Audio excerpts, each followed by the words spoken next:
Magandang tanghali mga kapatid. Nag-offer ng full tuition fee scholarship ang De La Salle University sa full-time doctorate students nila. Bukod dyan, makakatanggap din ng 35,000 pesos na monthly stipend ang scholar. Kung kayo magiging scholar ng DLSU, anong kurso ang gusto mong magka-doctorate o PhD ka? Samahan niyo ako at magtatanong tayo dito.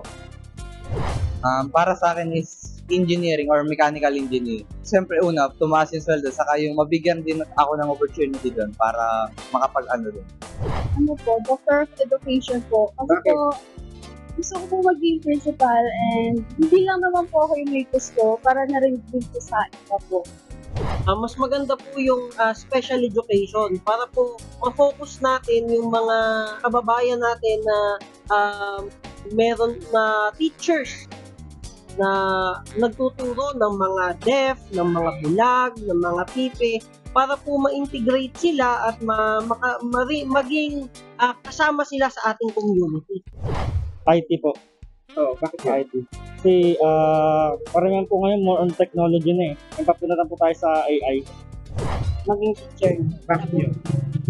Kasi para yung mga bata na yung pag-aaral, na magandang pag-aaral. Yun, maituturo. Psychology pag nabigyan ng pagkakataon. Bakit? Kasi gusto kong, lalo yung mga kabataan ngayon, nabigyan ng malawak na kaalaman ba. Maintindihan sila kung ano man meron sila sa salubin nila. Ako ang inyong hanin ng bayan, ang tunay, nag-iisang tanggal umay sa pananghalian.